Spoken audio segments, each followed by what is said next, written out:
Welcome, everyone. We are so glad that you have decided to join us this evening. It's a Monday, but what a better way to start your Monday or end your Monday with a fabulous conversation. So, I am joined tonight with the amazing Heather Fletes. She is actually a dear friend of mine. She is the elementary section lead for TCTELA. So, let's give it up for Heather. TCTLA, whoa, whoa, whoa. Yes. She is also an education consultant with, she has her own LLC, HF Reads LLC, where she works all things literacy K through 12. So Heather, welcome. We are so glad that you're here tonight. Thank you. I'm excited to be here and just talk with the people who are supporting the teachers that we all love and thinking even now, by the pool, running their kids around for summer activities about how to support teachers so they can support kids better. So thank you for being here. Yeah, I always think this is the best kind of PD. I wish teachers and educators could receive their off-campus credit for this, or their off-contract credit for this, because to me, this is some of the best learning. So if you are joining us live, you are vegging on the couch, hanging out with us, give us a shout out, send us your name, tell us where you're joining us from, and if you have any questions tonight, please, please, please enter them in the chat, because we do have some things that we're going to talk about, but our focus is you. And we want to make sure that we answer your questions so you feel great about this upcoming school year. So Heather, let's get kicked off. Tell us a little bit about you. Well, I have been in school, it feels like my whole life. I'm the middle of 5 kids from a small town in Texas. And I just grew up thinking school was the best place ever that you could be. And I knew probably from the age of 4 that I wanted to be a teacher. It was between that and nurses because they're really helpful. But teachers won out. And I would teach my teddy bears and my dolls. And the first person I ever taught to read was my little brother, who's 5 years younger than me. And I just was hooked. So, I got to kind of watch and harvest craft even going through school because I already knew that's who I wanted to be when I grew up. And I have taught in a couple of different districts. My beginnings were a little bit different than maybe you would expect. I was actually a bilingual and dual language teacher first. That was my degree from Texas A&M. And I got to teach in a early exit, late exit, one-way and two-way dual language programs, and then got to step out of the classroom into a role supporting teachers and writing curriculum and coaching. And about 5 years ago, I actually had the chance to begin consulting, which is more of the same, coaching and training teachers and just getting to be a cheerleader from the sidelines as the magic happens. Oh, I love that. And you know how admirable, Heather, I'm going to tell you, when I was younger, I wanted to be an Elvis impersonator. my not too late. Is admirable. It's not too late. I feel like we should have an event now where you can live that dream. Oh my God. I'll think of someone I want to dress up as. Yes. I think poetry night at our TCTLA conference, I might be rocking a sequins jumpsuit. It might just happen. Okay.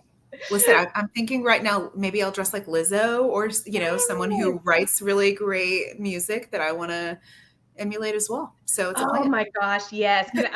Girl, can I tell you, Lizzo's lyrics, using a lot of those in the classroom. Hold on. That could be a whole nother session. I think we could have some great, powerful messaging opportunities. I love that. Another conversation. Oh, and my dog. I'm so sorry. That's okay. I have a dog too.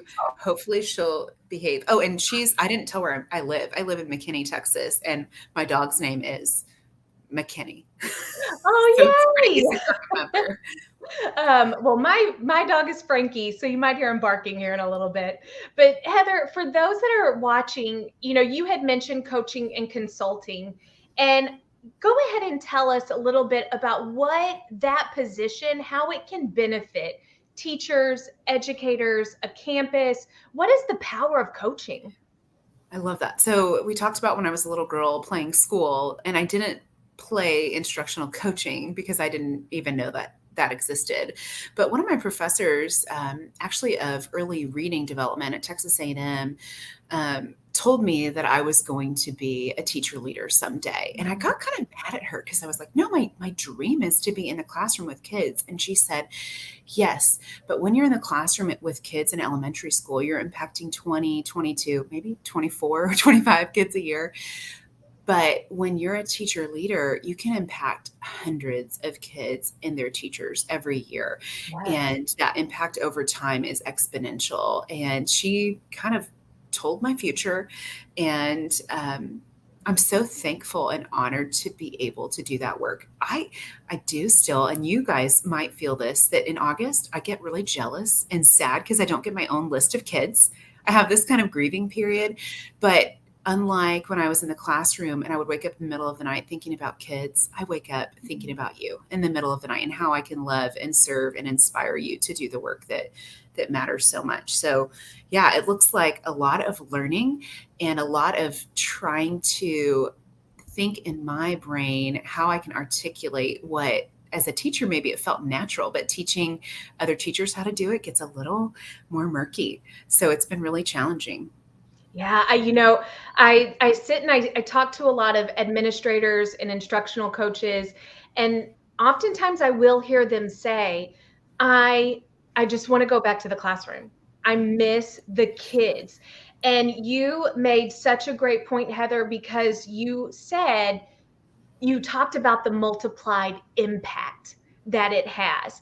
And so, anyone who is joining us today, one, if you have felt that way before, that you were just like, oh, I just want to go back to the classroom, give us a heart, give us a heart emoji or a thumbs up emoji, because we know how you feel. However, we do also know the power of coaching. And so we want you to think of it that way, of how much impact you are making, because it's not just your classroom now, it's everyone's, which can be so powerful. I love that. And Alyssa, if we didn't miss the classroom, we probably wouldn't be the right people to be doing this work. So if you miss that, go get your fix and then just know that that's affirming that you're right where you need to be, because you got to love kids and you got to have a heart for instruction to do this work well.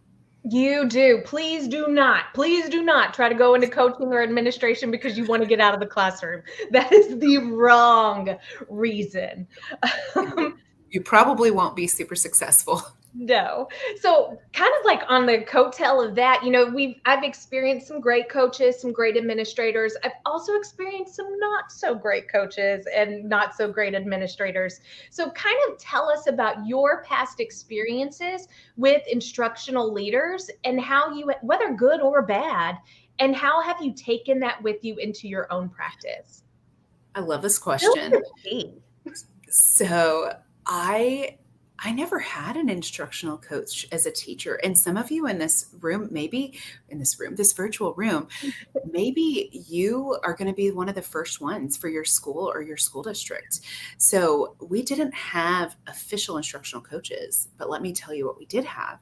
As a student teacher, I had teachers who would throw me up there.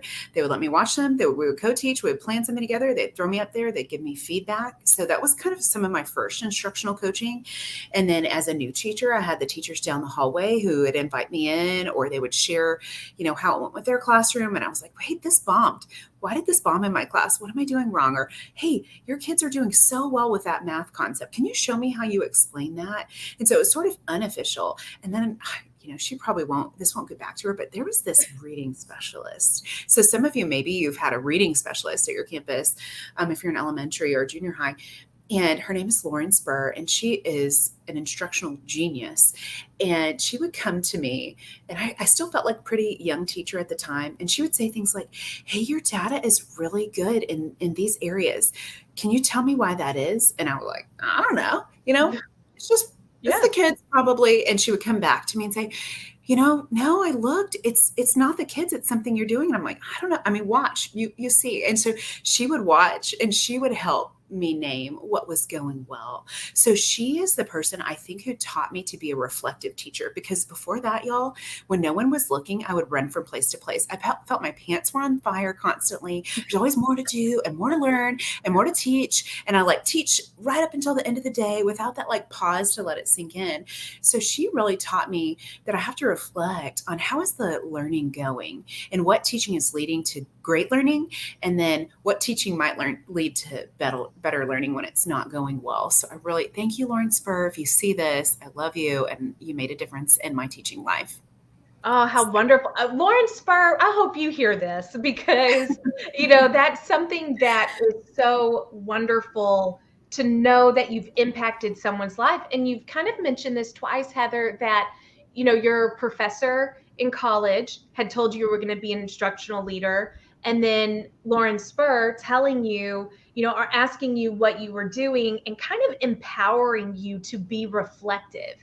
And so, kind of tell us a little bit like the power of words that we can have as an instructional leader. What have you found to be the best to really lift up the teachers around you? I think I was thinking about this. I think a lot before things like this. I get in my meta headspace. But I was thinking about the conversations we have walking on the hallway or in the teacher's lounge or, on the way to grab kids in the morning or to duty. And a lot of times, we compliment each other's outfit or, a new hairstyle or, oh, what a cute little coffee mug with your books on it. And it is so cute. But what I have learned in working with teachers is to see the things that teachers are doing with their students that are leading to learning and to call those things out and praise it. Like, hey, I saw the writing that's hanging in the hallway from your class, and I can tell that you let kids write about whatever they want.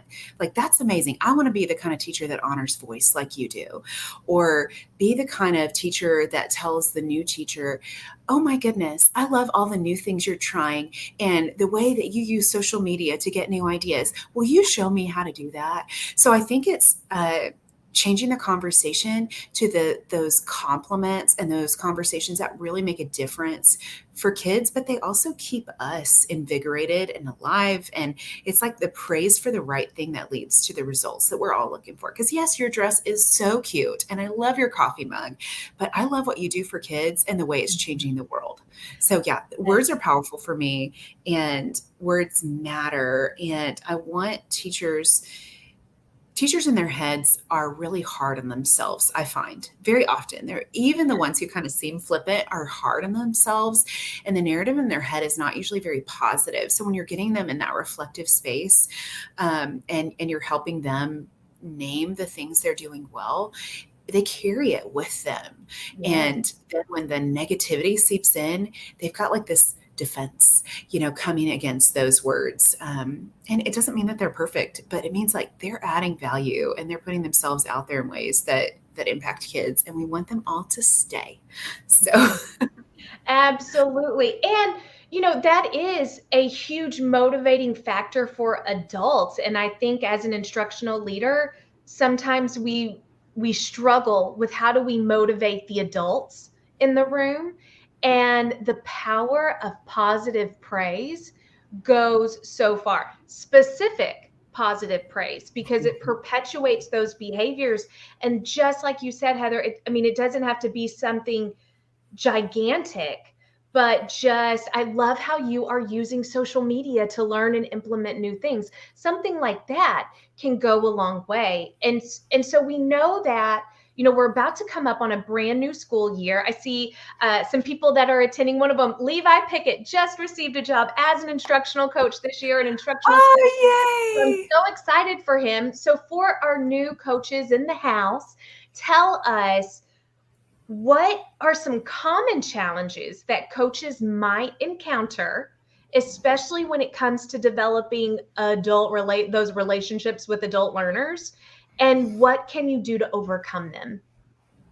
Yes. Well, honestly, I think that we ourselves are the first barrier.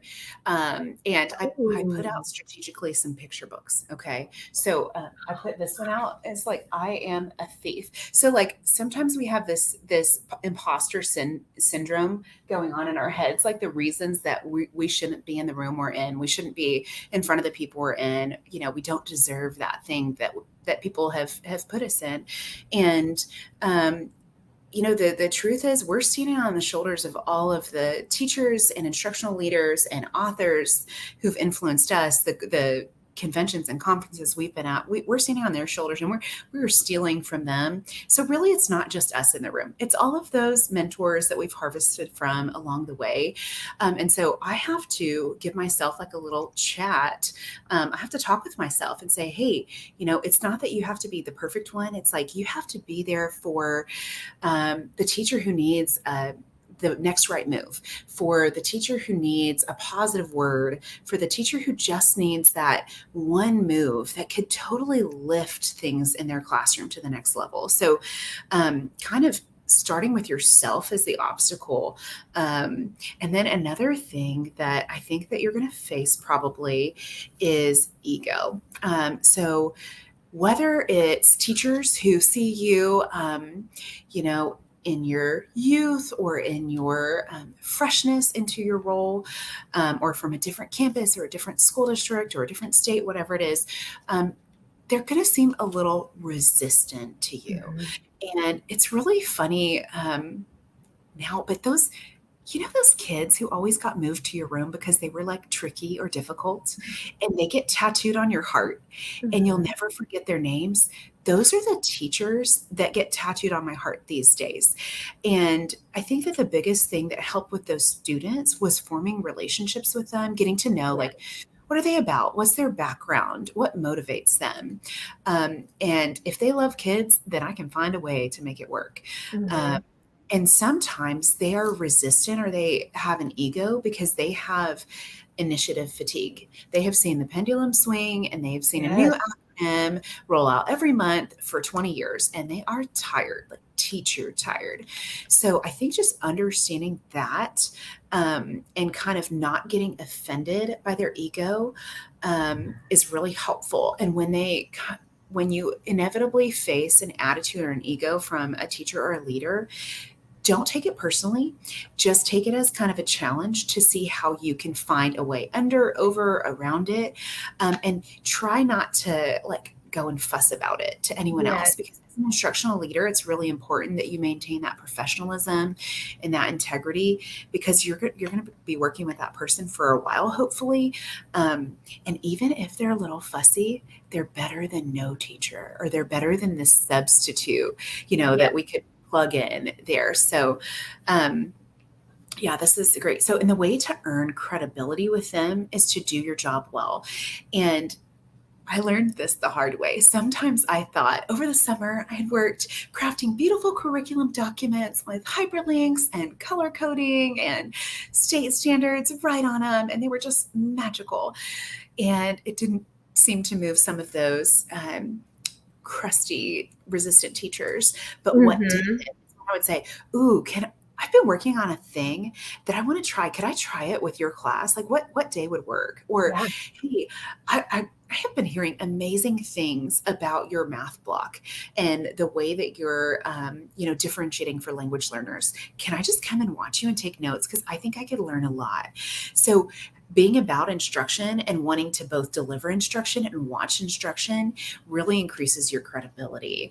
Yes. Um, and then I think having in your tool belt a couple of power moves that you know work well. Like I can walk in classrooms because I've had a lot of experience watching teaching and learning now. And in most classrooms, if we could lift the level of questioning and conversation, everything would lift. So that's like one of my go-to moves is look at the level of questioning and helping teachers raise the level of questioning. Because when you raise the talk, you raise the thinking, and it doesn't matter whether you're working with science teachers or social studies or math or literacy. That's true for every content area and every language children could be speaking.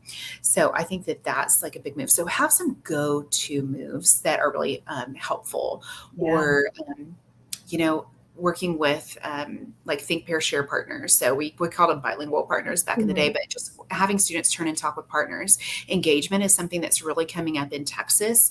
Are the students really engaged? Well, when we raise hands and share, that's like one at a time. And maybe you get to 4 or 5 kids, and the one you really needed to hear, you couldn't hear because Larry was talking.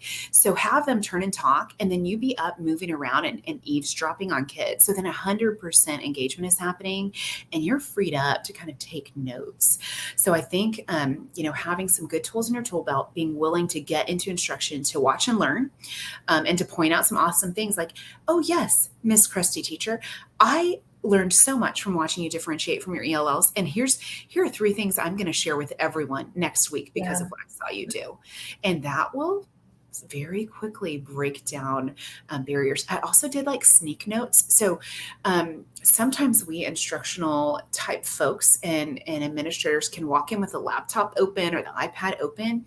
And there's something about a screen that for some teachers can feel like a barrier and impersonal. So I take in a handy dandy notebook everywhere and I take I notes do. in it. Yep. Uh-huh. And then I have like a little system for drafting emails at the end of the day or at my lunch break where it's like to glows and a grow. And hey, I have this hub document that I keep all these great links on. And here are 2 links. Here's me teaching a video of that was kind of fun. And here's Miss Crusty Teacher. Look at her differentiate for her ELL. So you can be linking helpful documents or videos, and you keep a place to land with those when you find them so that they're easy to find and it feels personal to the teacher. And it Yes. is, but it also is a system for you that will work because you don't want to spend 3 hours sending emails at night. That wouldn't be the best use of Yeah. your time. So, Well, and Heather, you brought up, well, 2 things really that I want to emphasize is, as a coach, and if you want to establish credibility, one, you have to build the relationship. So, one thing that I always do is schedule 10-minute interviews with every single teacher that I coach at the beginning of the school year, just good. those one-on-ones. And then that way I can use them as touch points, as casual conversations, and as coaching conversations. So get to know your people and talk to them in a human way before a professional relationship way. But then another thing you brought up, Heather, that is so important is, making the comments like, hey, do you mind if I try this? Or I see this, I want to, is it okay if we do this to solve this? And that takes being visible in the classroom. So, one of my biggest suggestions to new coaches out there, and even veteran coaches, the more you are visible in the classroom, the more your feedback counts.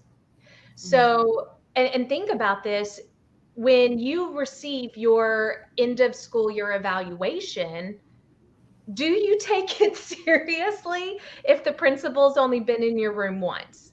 No, I've never heard anyone taking their evaluation seriously if they've only been in one. So get into classrooms on day one, not as a coach, not as someone who's going to leave feedback, but just a partner. Let me come in and help you co-teach, manage the crazy. Let me help, just be visible constantly so that your feedback counts.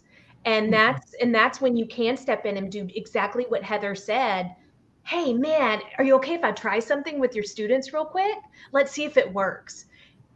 Yeah. I am much more going to allow that release of control with someone who knows my students and knows the situation. Yes, I love that. Something I learned the hard way too is, I do tend to remember what people tell me. And so if teachers tell me like something personal that's going on or happening, I want to hear them. And then I might check back. Well, checking back about the wrong thing it can lead to kind of an emotional tangent. Mhm. And we want to care about people for sure. But I found that like making it something lighthearted or something fun about their kids that I remember, jotting that down and then reminding myself of that, then it kind of makes sure that we don't get sidetracked because my Yes. job is to drive great instruction, not just to be their, emotional support person. Mhm. I'm going to emotionally support them as we drive results with kids because Absolutely. that's so needed. So that was something I'll like jot down little details about them, but just try to keep it pretty light because you don't want to end up in that kind of therapy session. And it would be really easy to do that. Yes. And that's something else, coaches, set some boundaries for yourself, because there will be some times when, and sometimes, you need to let people vent and do that. But, you also have to set some boundaries as well. Yes. Alyssa, something else I learned, and I learned this from Patty McGee. So I'm going to have an entree into this conversation. One of the things that's important as an instructional coach, whether you're coaching all content areas or you're, math and science focus or literacy and social studies, being part of professional organizations and getting connected with content area experts and coaching experts, just like Alyssa. I mean, you are in the right place for sure if you're connecting with her.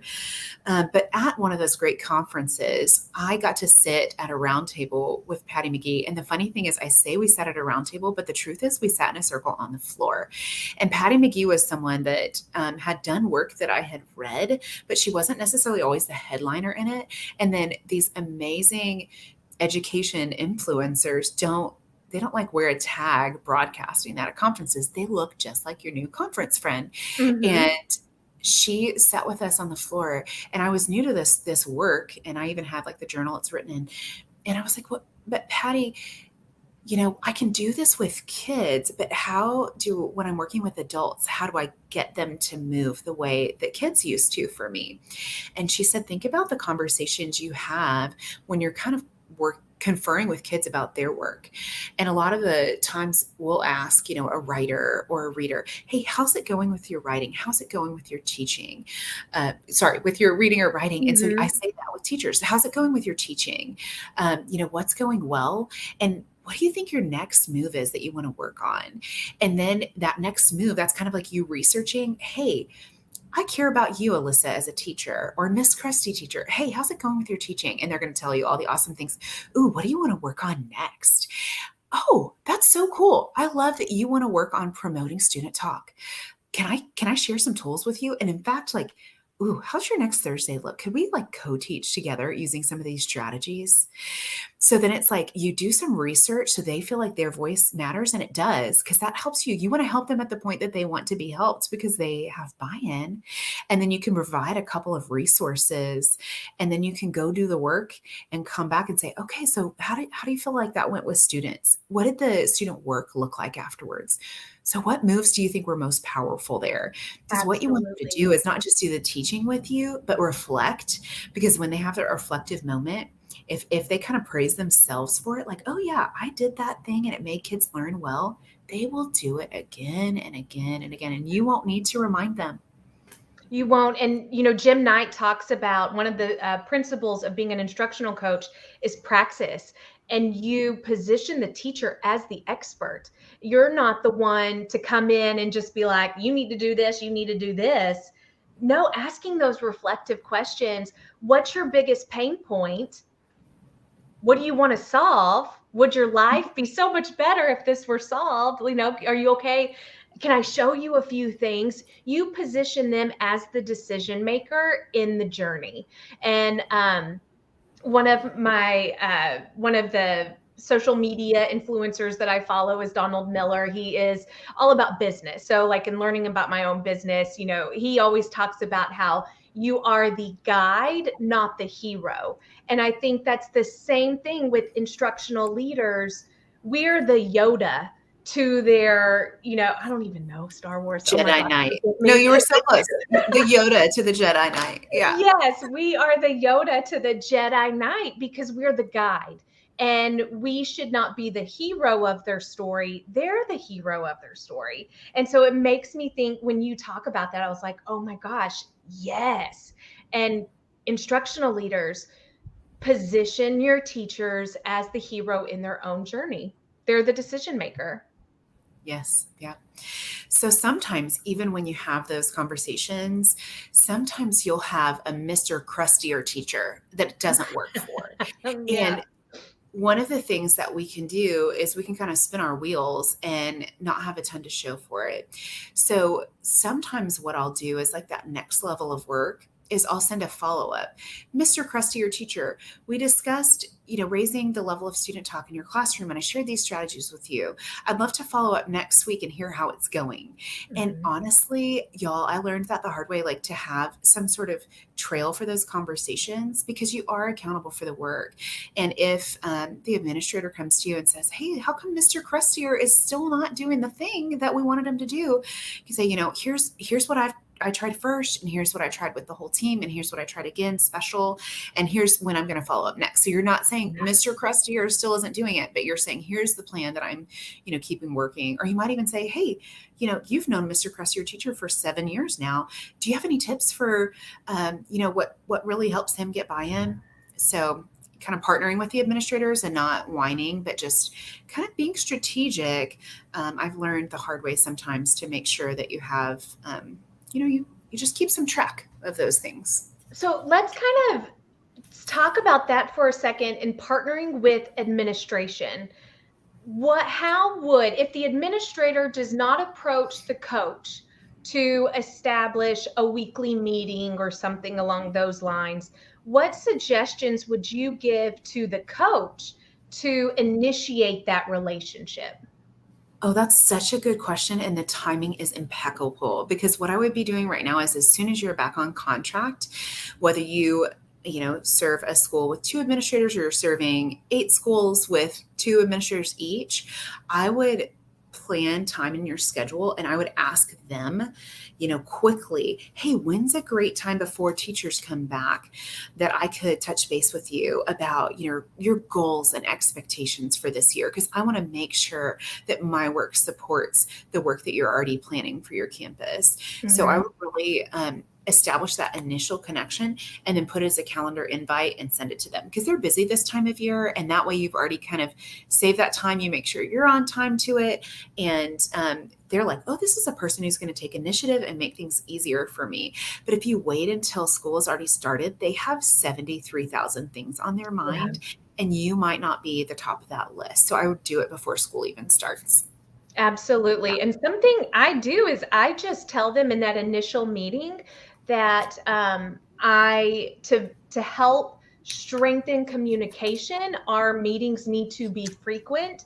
And I just ask them, what day of the week works good for you? Let's go ahead and put it on the calendar. And then I do a year long. Every Friday we meet during third period or whatever it is, or it could be every other week, but Mhm. that is the longest that I would go without having a Yes. meeting with administration. Because, and like you had mentioned, there's no tattletaling, there's no this or that. You keep that clean and the relationship clean. However, there is nothing more frustrating than when you are working on a goal with a teacher and an administrator comes in and gives conflicting messages. So if that communication is open, you and the administrator can work together. It removes overwhelm from the teacher. It strengthens their uh, goal itself. And so keep it open. Yeah, Keep that. I Mhm. absolutely agree. And then you can link the work that you're doing to the work that they're doing, and just work it from multiple angles and increase the impact for kids. Because most, at least in Texas, they have to fill out a strategic plan. So knowing what's on that plan and, what are their big hitting goals, looking at data, where do we really need to support this year, and then thinking about the tools in your tool belt. You want to make sure that they would align with those goals, at least for this year. There might be some that rest for a while and you can bring back later in. And then I think when you have those meetings with administrators, some of them want to chat for a while, some of them need you to be very brief and concise and communicate in your communication with them, because their time is really precious, just like yours and just like a Yeah. teacher's time. So you need to be able to make it clear and quick when you check in. And then, oh, I love words so much, but sending a busy administrator really wordy emails during a busy time of year is going to really be not good. So try to get it brief and revise those emails before you send them, to think about like what could be a bullet point here. Um, you know, there's some negativity here, like that I need to share, but what can I tell them that's going well? Make sure that you're sharing that with them so that it's like, hey, there's some great things happening here as well. Yeah.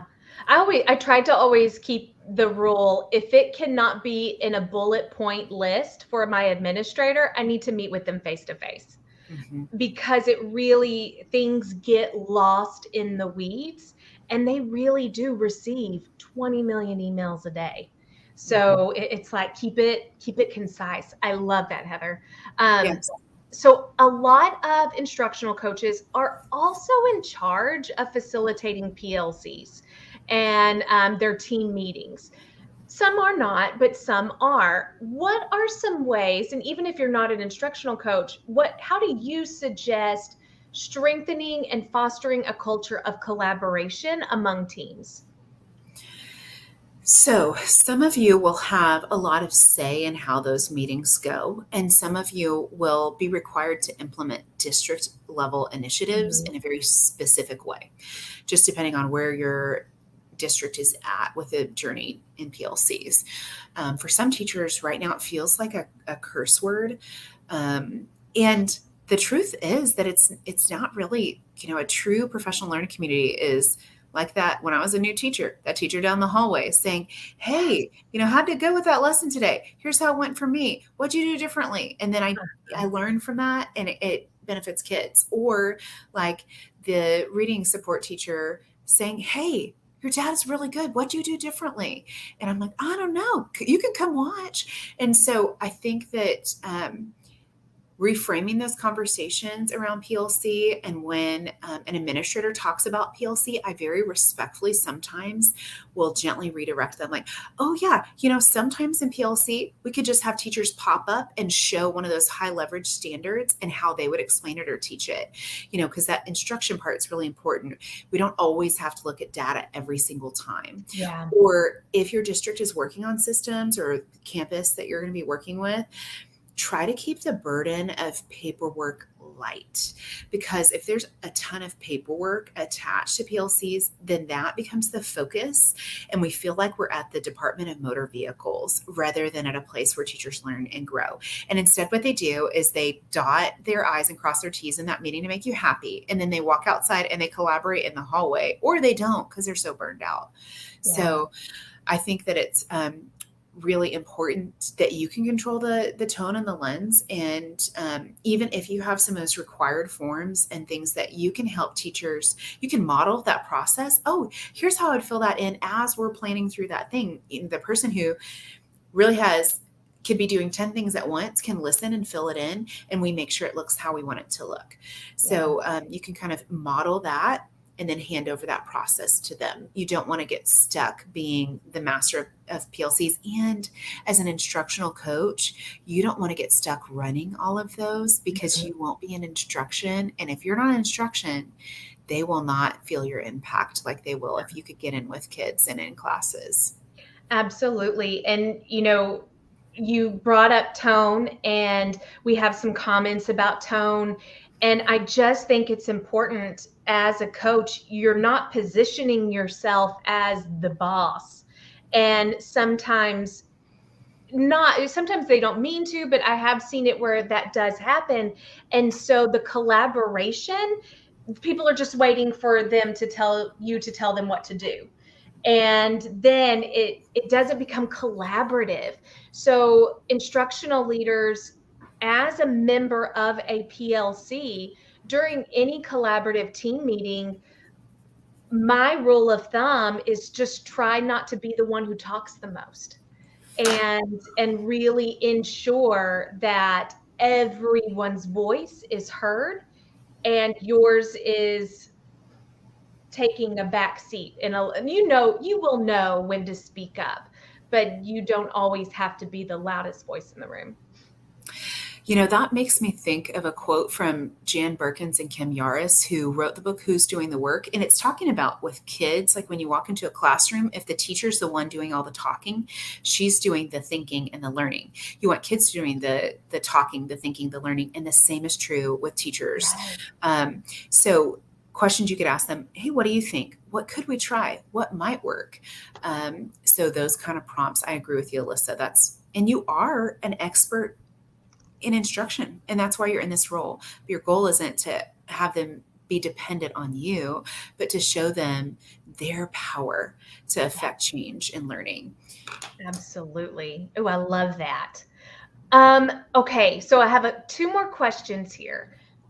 And so especially for the start of the school year, what do exceptional coaches do at the start of the school year? I would say get your docs set up. And when I say docs, there was a time where I was working with 5 different campuses and I needed lists of staff. So I want to know like who's new. I want a staff list. I want to know, that I know the office staff at the campuses I'm going to. So knowing the people who will be there. I want to know my schedule. What are the expectations for it? How can I balance my time between the office and the classroom?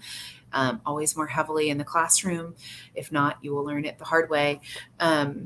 So I would set up, whether it's Google Docs or whatever type of processor you use these days, Um, I would set those documents and schedules up in the beginning and take the time to do it well, because it will save you so much time. And then I would sit down and write yourself some goals. How will I know that I have been successful as an instructional leader on this campus this year? What will that look like? And it's probably something like student results because of teacher growth and pedagogy. And I can yeah. point my finger to some strategies and pedagogy practices that I've shared with them. But writing it down so that you can look back at it. And I would suggest, like someone suggested to me, set a calendar reminder for yourself, 3 or 4 times during the year, so you can check in with yourself, because you want teachers to do that and they want kids to do that. But if you don't do that, it's really hard to be authentic in that. And then I mentioned a hub document. This saved my life because they're just all the great things and great resources. And we're in an age where the resources never stop coming. So when Hmm. you find something good, start a Google document with different sections. And it could be that you coach 4 content areas and you want one section that's math, one section that's, language arts. You want one section that's general practices, videos, things just to make teachers laugh. So put a table in that doc and organize it, and you can add and change it, modify it. But if you start that from the beginning, there's something great from day one that you can share with teachers. And they're used to you sharing great little snippets throughout the year, and you have a place to keep them. Make sure that Yeah. you know the documents in curriculum for your school district, because if you don't know them, Miss Krusty and Mr. Krusty do, and they will call you out on them. And if they have mistakes, they'll be the ones to let you know. And when they do, you'll say, "Oh my goodness, Miss Krusty and Mr. Krustier, you guys are so great at catching details. I love that you're the kind of teachers who really know the curriculum. Let me write that down and we will get that changed by the end of day today." And, just Beautiful any other mistakes you find, will you go ahead and just email me when you find them right away so I can fix them before any other teacher has to see them? Don't get offended. Just Beautiful response. thank you for being the Mhm. thorn in my side. Oh, Or like that's a a lot of you perfect might help. response. Yes. Oh, I've learned the hard way. I have learned Yeah. the hard way because I love teachers. And if you get resistant to them or they see you roll your eyes, you cannot ever get in their heart or their Mm-mm. classroom. They will not trust you, not one bit. Yes. But if you take the right approach, then hopefully, even when you do inevitably make a mistake or a misstep, they'll actually be the ones saying, "Oh, you know what? I think Alyssa Crabtree, yeah, it wasn't perfect, but her heart's in the right place. I would trust her in my classroom." They'll speak that for you because they'll be your big advocate. Oh, yes. And, Heather, I'm so glad you brought that up because, these are some of the small mistakes that I've made personally or someone else I've seen make, and where your body language or maybe you say something and you don't mean for it to come across a certain way, but you don't ever know, everyone's perception is different.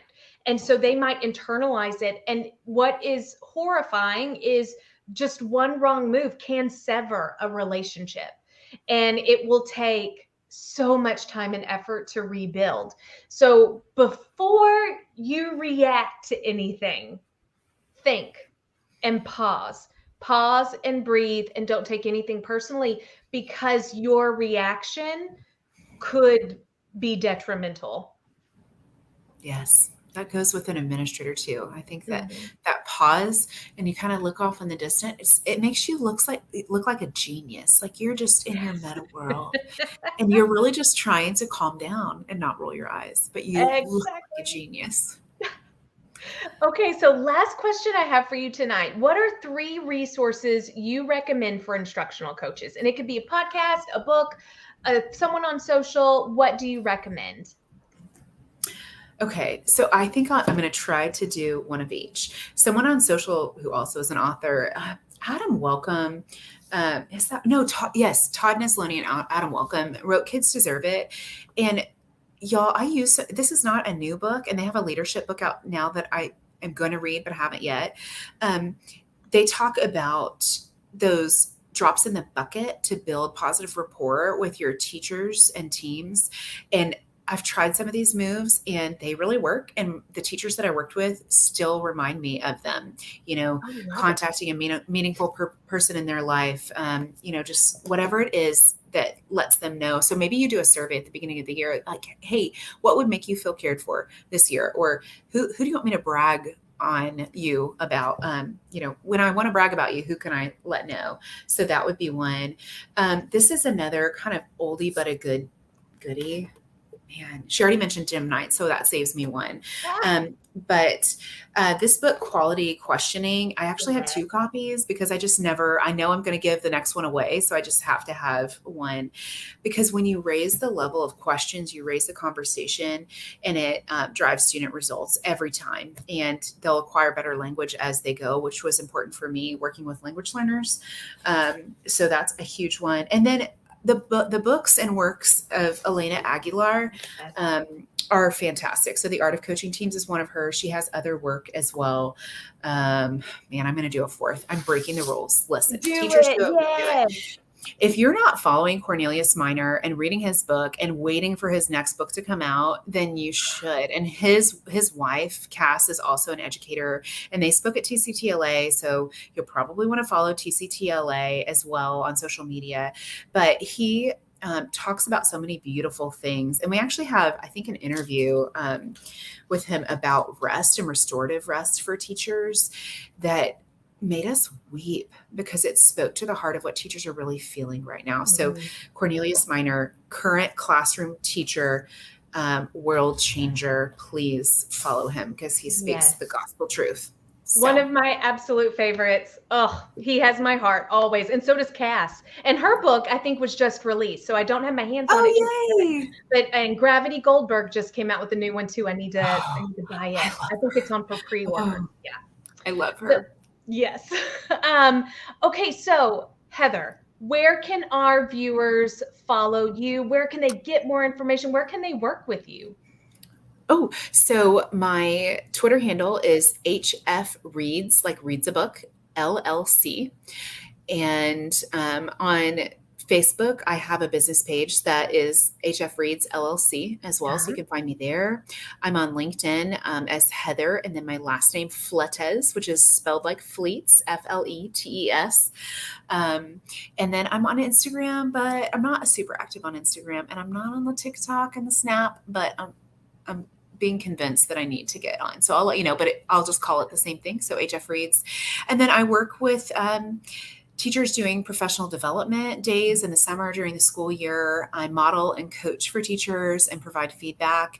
I sometimes train coaches as well and just talk about coaching practices. And then every once in a while, I'll do like a keynote, get you motivated and remind you that you're a world changer. So feel free to reach out to me at my email address. It goes straight to me, hfreadsllc@gmail.com. And you're welcome to share that with people at your campuses and district if you guys are in need of my services. But if you just want to talk with me during the year about how it's going, please, you reach out as well. And you can even brag on yourself to me and it will make my day.